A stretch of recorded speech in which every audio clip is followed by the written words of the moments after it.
Welcome back to my channel guys.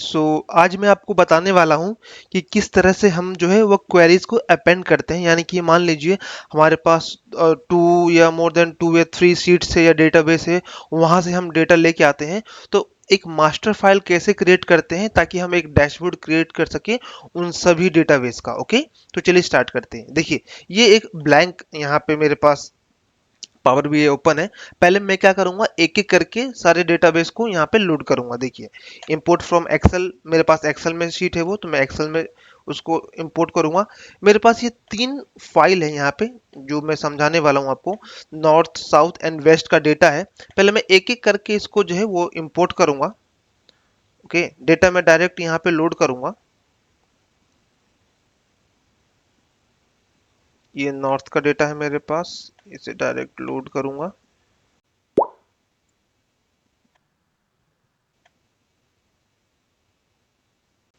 तो मैं जल्दी जल्दी से सारे डेटाबेस को यहाँ पे एक एक करके लोड कर लेता हूँ।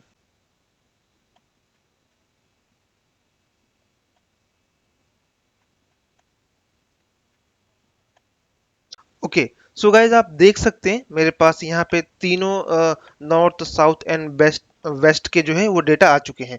तो अब क्या करेंगे, हम हमें एक मास्टर शीट तैयार करनी है और उससे हम एनालाइज करेंगे इन डेटा को, राइट। नहीं तो अगर हम मान लीजिए कि अगर हमें इस डेटा को एनालाइज करना है तो वेस्ट का अलग डैशबोर्ड बनाएंगे, साउथ का अलग, नॉर्थ का अलग, तो ये हम ऐसा नहीं करेंगे, राइट। तो हम क्या करेंगे, यहाँ पे हम एक मास्टर शीट बनाएंगे यहाँ पे। ओके, और जिसमें ये सारा ही डेटाबेस का जो डेटा रहेगा और उससे हम डैशबोर्ड बनाएंगे। ठीक है, ये अपेंड क्वेरी जो है वो काफी यूजफुल एक ट्रिक है जो कि मैं आपको बताऊंगा। आप यूज भी करोगे इसको जब आप रियल प्रोजेक्ट पे वर्क करोगे। ठीक है, ये बहुत ही इंपॉर्टेंट फंक्शन है जो मैं आपको बताने वाला हूँ। तो किस तरह से करेंगे चलिए देखते हैं। पहले आपको होम टैब में आना है, आपको ये होम टैब दिख रहा होगा यहाँ पे। उसके बाद यहाँ पे आना है ट्रांसफॉर्म में। ओके, ट्रांसफॉर्म डेटा में जैसे ही आप आएंगे, आपके पास एक power query editor window popup होगा। ठीक है, और पावर क्वेरी में आपको यहाँ पे तीनों डेटाबेस जो है वो शो होंगे, राइट। आप देख सकते हैं यहाँ पे लेफ्ट साइड में क्वेरी 3, यानी कि तीन मेरे पास यहाँ पे क्वेरी है डेटाबेस की, जहां से डेटा मेरे पास आ रहे हैं जैसे कि मैंने आपको दिखाया था। ओके, तो हमें आना है इस होम टैब पे। होम टैब पे आने के बाद जो है हमें यहाँ पे आना है अपेंड क्वेरीज पे। अपेंड क्वेरीज में हमारे पास गाइस दो ऑप्शन आप देख सकते हैं, राइट। एक है अपेंड क्वेरीज का और append query as a new. देखिए, दोनों दोनों में डिफरेंस क्या है। अगर आप अपेंड क्वेरी करेंगे ओनली, तो ये यहाँ पे जो नॉर्थ डेटा सिलेक्टेड है ये इसी में जो है क्वेरी अपेंड कर देगा, राइट। बट हम ऐसा नहीं चाहते, हम एक न्यू मास्टर शीट चाहते हैं, राइट। तो हम क्या करेंगे, append query as a new.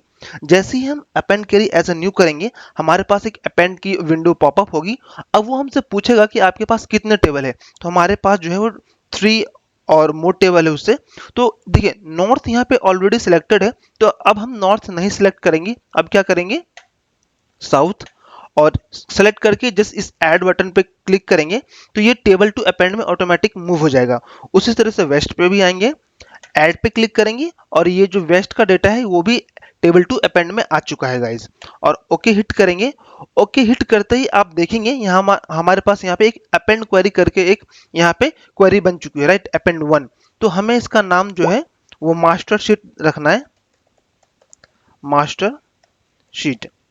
इसमें हमारे पास सारा जो है वो इन नॉर्थ, साउथ, वेस्ट तीनों का डेटा है। जैसे ही मैंने यहाँ पे अपेंड किया और इसको क्लोज एंड लोड कर दूंगा, देखो। तो जैसे ही मैं यहाँ पे क्लोज एंड लोड करूंगा गाइस, आप देखेंगे कि एक डेटा डेटा यहाँ पे डेटा की साइड में एक मास्टर शीट बन के हमारे पास एक यहाँ पे डेटा आ चुका है, टेबल। तो अब चलिए मैं आपको दिखाता हूं कि ये हमने जो क्वेरी अपेंड करी है वो सही है या नहीं है। ओके, तो एक मैं यहाँ पे टेबल लेता हूं और यहाँ पे मैं डालता हूं रीजन, क्योंकि रीजन से हमें काउंट पता चल जाएगा, राइट।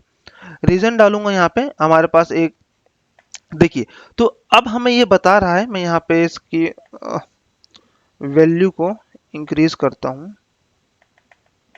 ताकि फॉन्ट बड़ा होगा और आपको दिखेगा। ठीक है, अब दिख रहा है हमें। ओके, तो यहाँ पे देखिए हमारे पास नॉर्थ, साउथ, वेस्ट तीनों के यहाँ पे आ चुके हैं। अब हम काउंट मैच कर लेते हैं। तो काउंट मैच करने के लिए क्या करेंगे, जस्ट रीजन को दोबारा से यहाँ पे लेके आएंगे टेबल कॉलम में और इसको क्या कर देंगे, काउंट। अब हमें ये बता रहा है 10 10 10 30। तो अब देख लेते हैं कि हमारे पास क्या सभी में 10 10 10 है। तो यहाँ पे हम लेंगे एक लेंगे कार्ड। कार्ड कहाँ है, मल्टी कार्ड ये रहा। ओके सॉरी, ओके मैंने उसी पे सेलेक्ट करके कार्ड सेलेक्ट कर दिया। ठीक है, हमने ले लिया है यहाँ पे एक कार्ड। अब एक एक करके मैं यहाँ पे डेटा चेक कर लेता हूँ कि क्या सही है ये डेटा। रीजन लूंगा, फील्ड में डालूंगा और इसको कर दूंगा काउंट। तो राइट 10 है। ओके, नॉर्थ का चेक कर लिया है, 10 करेक्ट है हमारे पास। साउथ का चेक करते हैं, साउथ लेंगे और इसके बाद यहाँ पे काउंट करेंगे, ये भी 10 है। ओके, हमारे पास साउथ का भी डेटा करेक्ट है। उसके बाद वेस्ट का डेटा लेते हैं, रीजन लेते हैं और रीजन को काउंट करते हैं। ठीक है, तो हमारे पास रीजन का भी 10 काउंट है, यानी कि 10 10 10 हो जाता है हमारे पास 30। तो इस तरह से जो है आप एक क्वेरी जो है बना सकते हो, जिसमें जितना भी डेटाबेस हो आपके पास, मोर देन 3 4 5 10 20 जितने भी डेटाबेस हो, आप एक अपेंड क्वेरी यहाँ पे रन करें और एक मास्टर शीट बनेगी। अब देखो, जब जब ये डेटा अपडेट होगा ना, वेस्ट का, साउथ का और नॉर्थ का, जब जैसे जैसे जैसे जैसे आप रिफ्रेश करोगे, ओके यहाँ से, तो जैसे जैसे यहाँ पे भी इन सभी डेटाबेस में डेटा ऐड होगा, वो डेटा ऑटोमेटिकली आपके मास्टर शीट में भी ऐड हो जाएगा। ओके, तो इस तरह से ये अपेंड क्वेरी वर्क करती है। सो आई होप ये वीडियो काफ़ी इन्फॉर्मेटिव रही होगी आपके लिए, और इन्फॉर्मेटिव रही है तो आप मेरे चैनल को सब्सक्राइब करें और मेरे वीडियोस को प्लीज़ लाइक करें और अपने उन कलीग्स के साथ शेयर करें जो पावर बीआई सीख रहे हैं और जिन्हें इस अपेंड क्वेरी के बारे में नहीं पता है। सो आपसे मुलाकात होती है मेरे नेक्स्ट वीडियो में, तब तक के लिए थैंक यू सो मच।